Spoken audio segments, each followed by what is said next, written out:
Balik lagi di garasi tengah. Kali ini kita berada di arena peluncurannya Yamaha Aerox Alpha dan Alpha Turbo. Gila banget, ini benar-benar sebuah improvement yang benar-benar luar biasa banget dari Yamaha. Karena apa? Karena beberapa, kalau kita lihat nih, unitnya ada di sebelah kita.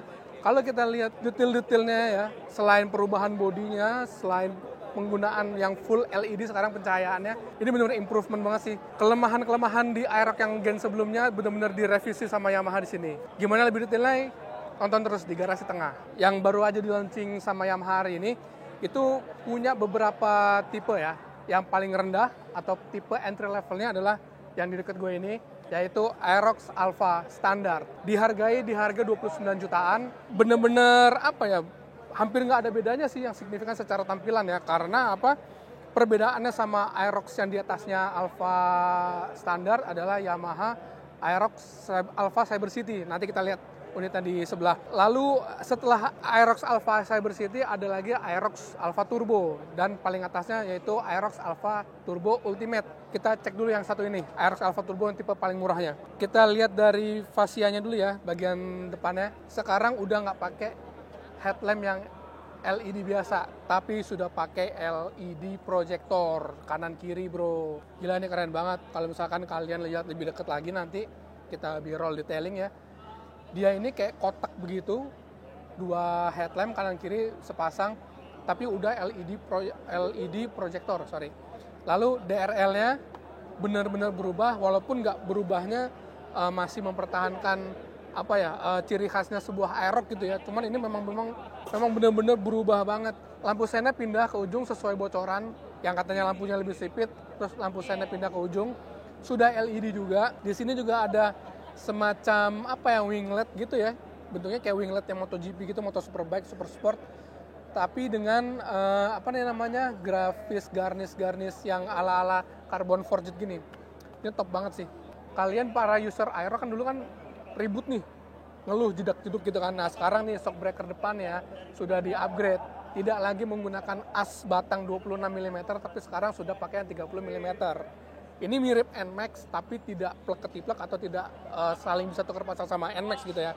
Tadi gue juga udah ngobrol sama orang Yamaha pusat, katanya begitu. Lalu untuk peleknya masih sama kayak yang sebelumnya, tidak ada perubahan, model, spesifikasi.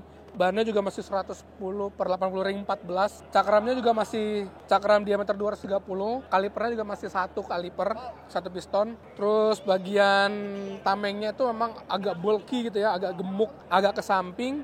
Kita ngeliat ini serutnya atau front cowlnya, side cowlnya ini lebih lebar, lebih panjang juga, agak tajam ke depan dan tajam ke bagian belakang nih. Nah, satu lagi yang bikin perbedaan banget adalah master remnya udah pakai hidrolok nih, berarti tandanya pakai rem cakram belakang. Ini yang benar-benar ditunggu-tunggu udah berapa tahun ya, 2000 berapa belas sih Aerox pertama ya? 2017 ya, 2016-17 tuh kan udah pada ngeluh banget tuh. Aerox kenapa nggak sekalian dikasih rem cakram belakang sih? Nah akhirnya di 2024 Desember akhir ini Yamaha menjawab keluhan para user Aerox, yaitu dengan membekali Aerox baru full semua, jadi dari Alpha Standard, Aerox Alpha Cyber City, Turbo dan Turbo Ultimate semuanya pakai cakram belakang. Jadi bukan ada pilihan tromol atau pilihan cakram belakang, tapi semuanya pakai rem cakram belakang. Oke, sekarang kita pindah ke bagian sisi kiri. Kita cek dari belakang lagi nih. Kalau misalkan kita dari mesinnya ya, mesinnya itu ini generasi baru. Mesin VVS 155 Yamaha yang sudah pakai tensioner hidrolik gitu, seperti yang di Lexi LX155 dan NMAX Neo, NMAX Turbo juga dibekali di sini. Jadi benar-benar mesinnya tuh common engine banget di antara tiga varian ini. Dan ini hanya dipakai di Aerox Alpha Standard, tipe standar, dan juga Aerox Alpha Cyber City. Untuk yang turbonya ya pasti udah sama dengan NMAX Turbo, terus apa namanya, common engine lah istilahnya begitu. Dari sisi bentuk, model, CVT, box air filter nggak ada perubahan. Aerox yang Gen 2 begini juga sih. Gue agak lupa ingat, kayaknya sama deh. Beda dikit ya? Lebih kecil ya? Oke, kalau gitu nih sama dengan NMAX Neo nih, cover ini bentuk-bentuknya. Lalu untuk tipe standar ini, shock breaker belakangnya sayang sekali berbeda. Tidak seperti di Cyber City atau Di Alfa Turbo, Aerox Alfa Turbo, dia tidak ada subtanknya ya. Jadi nggak ada tabung, non tabung lah istilahnya. Untuk dimensinya sih kayaknya masih sama kayak Aerox yang Gen 2, 310 mm, 305 ya, 305 eye to eye, ujung ke ujung. Shock breakernya udah, terus peleknya masih yang model lama, cuman karena udah pakai cakram belakang otomatis beda, nggak bisa saling tukar pasang. Tapi kayaknya sih misalkan nggak bisa deng, harus gantinya banyak nih. Beda arem, beda cover apa namanya, cover bukan cover Sam, cover ininya nih, gearboxnya nih, karena kan pakai tromol sama non tromol kan jadi kecil tuh. Yang ini non tromol pakai rear disc brake ini kecil, cover gearboxnya nih. Lalu apa ya, kita pindah ke samping. Ini bodinya benar-benar baru, berbeda total 100% beda. Kalau misalkan ada mirip ciri-ciri Aerox-nya ya udah pasti, karena Yamaha memang tidak ingin merubah Aerox itu yang benar-benar beda dari grand design-nya sebuah Aerox gitu ya. Kalau misalkan apakah bisa ditukar pasang sama Aerox lama bang? Gue nggak tahu, karena kayaknya nih hampir yakin gue kalau misalkan pegangan bodinya itu beda. Nah, jadi kalau misalkan ada yang nanya apakah bisa saling tukar, belum tahu gitu ya. Lalu ini tadi Yamaha Indonesia bilang kalau misalkan desain terbaru ini terinspirasi dari superbike-nya Yamaha, yaitu Yamaha YZR, YZF R1 dan R1M. Jadi bentuknya tuh benar-benar sporty. Ininya juga agak lebih panjang ya, nggak kayak Aerox yang sebelumnya. Ya agak runcing ke belakang gitu. Terus bentuk joknya itu juga baru nih. Ini nyambung banget nih desainnya. Wih, cakep banget. Kalau dilihat dari samping nih, teman-teman kalau misalkan lihat dari samping itu keren banget sih bentuknya. Tambah lagi nih ada ini nih, di bagian sini nih agak gelap sih nih, kena cahaya backlight. Ini nih ada kayak apa ya namanya, kayak exhaustnya mesinnya motor-motor superbike gitu ya. Jadi kayak, bukan winglet, kayak apa sih, yang dari radiator itu keluar gitu loh, yang samping fairing gitu. Nah, itu keren banget. Lalu juga oke gini, kita agak berdiri. Nah, kita berdiri dulu ya. Tinggi joknya ini 790 mm atau hampir 80 cm lah dari tanah. Dalam posisi standar diturunin pasti ya. Coba kita tes dulu seberapa tinggi. Tinggi badan gue tuh 160 cm dengan insim. Jadi kalau misalkan mau mengukur tinggi jok tuh sama kaki, jinjit apa enggak, better sih kita ngukurnya bukan tinggi badan, tapi insim tuh dari selangkangan sini, titik sini, sampai ujung kaki kita. Nah, gua punya insim panjangnya 67 cm. Coba kita cek. Dari ketinggian joknya Aerox ini 790, waduh, jinjit. Ya maklum ya, orang pendek ya. Jinjit, tapi coba kita lihat, wah, nggak beda-beda banget sih sama yang lama. Tapi Yamaha punya upgrade nih.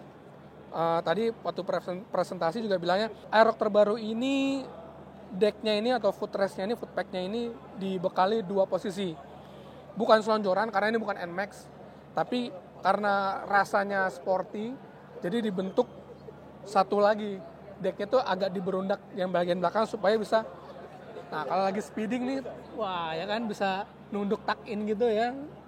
Jadi agak-agak sporty nih. Kalau mau cornering juga ya lebih enak lah riding positionnya gitu ya. Nah, tapi untuk tinggi 160 dengan panjang kaki 67 cm ya begini, gue masih jinjit. Kecuali kalau turun satu nih, kaki satu doang masih bisa napak. Cuma kalau misalkan kaki turun dua-duanya, jinjit. Jinjit balet ya. Oke dah, kita bahas ini. Untuk posisi joknya nggak berubah banget, agak lebar karena di sini juga memang ada tangki ya, tangkinya di tengah sini. Terus ya kalau misalkan dari bentuk segala macam ini udah jauh berubah, tapi tidak benar-benar mengubah sebuah desain dari Aerox itu sendiri. Nah, beralih ke bagian buritan atau belakangnya.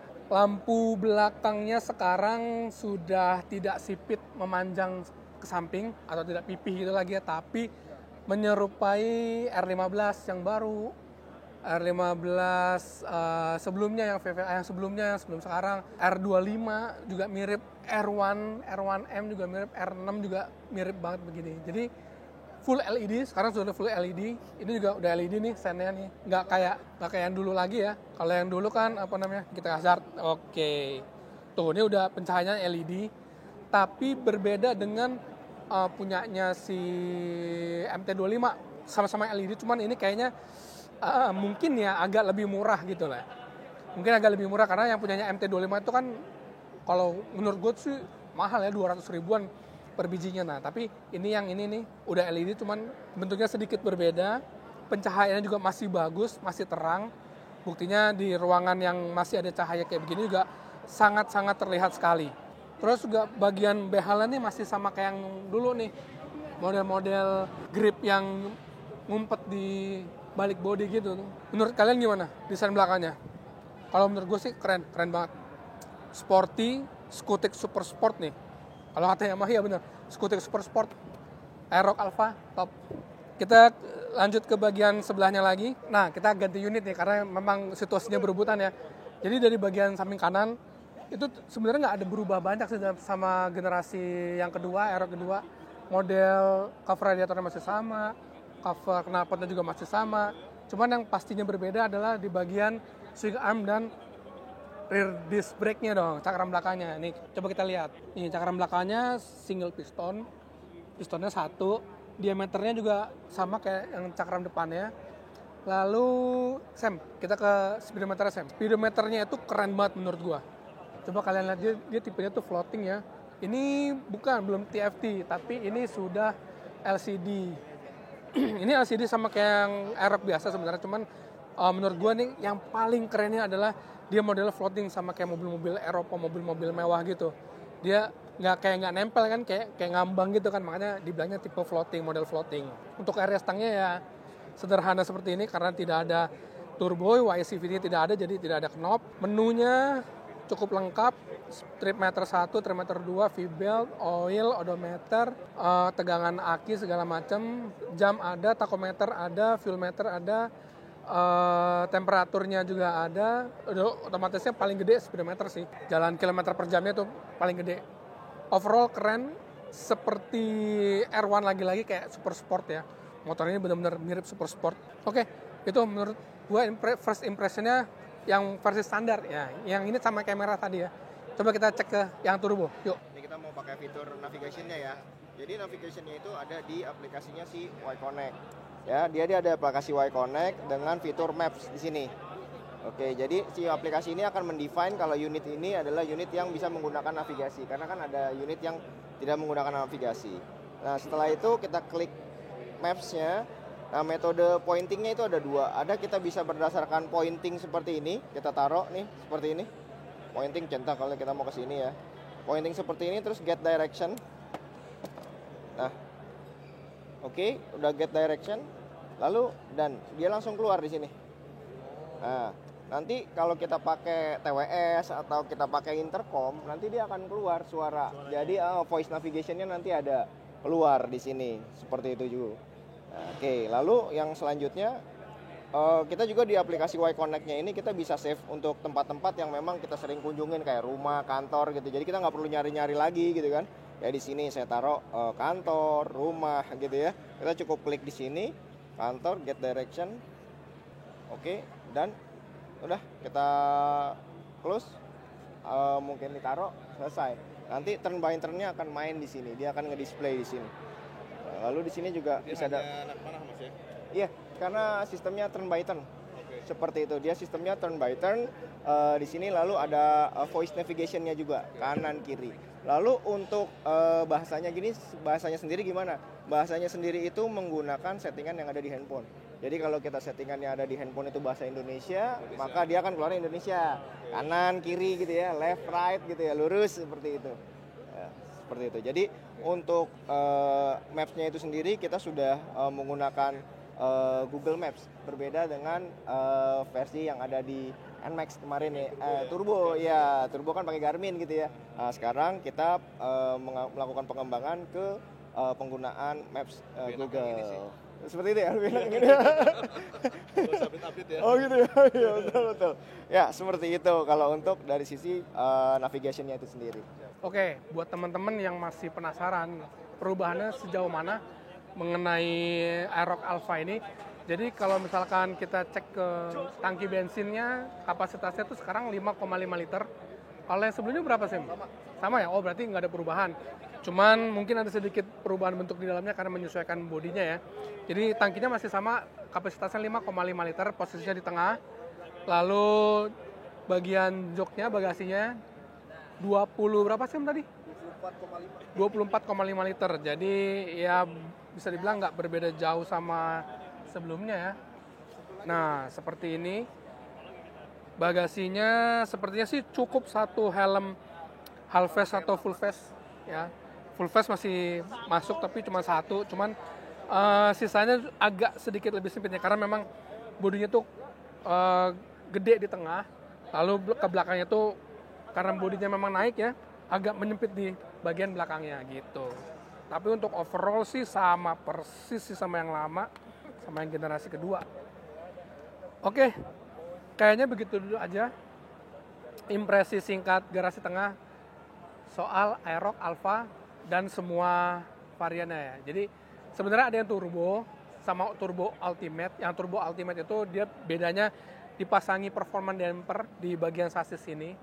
Jadi dampernya itu untuk meredam meredam getaran yang ada di bodi, yang ada di mesin, yang ada di sasis juga kalau misalkan kalian melewati jalan rusak atau jalan bumpy gitu ya. Jadi di stang tuh posisinya juga lebih aman, di bokong juga lebih nyaman gitu ya. Lalu yang turbonya sih nggak beda jauh sama yang NMAX turbo ya, karena memang teknologinya sama persis, nggak ada perbedaan.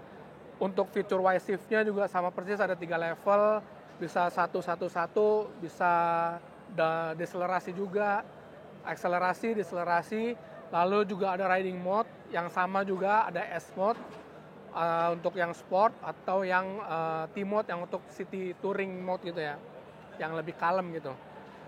Lalu untuk TFT-nya nanti ada di videonya ini. Untuk layar TFT-nya apa aja fungsinya di layar TFT juga nanti ada terpisah karena memang kita bener-bener rebutan banget nih sama KOL, media, vlogger yang lain. Oke, dari garasi tengah kayaknya itu dulu. Nanti kita lanjut kalau ada video terbaru soal Aerox. Kayaknya keren nih kalau kita konten apa lagi di Sam soal modif-modifan ya, tungguin aja ya. Oke, kalau gitu pantengin terus channelnya Garasi Tengah, like, subscribe, kolom komentar juga digunakan sob, silakan untuk tanya-tanya, untuk berkomentar, saling ngobrol di situ silakan. Dari kami, gua Nugi dan Samuel di megang kamera kali ini. Terima kasih sudah menonton, sampai jumpa di video selanjutnya.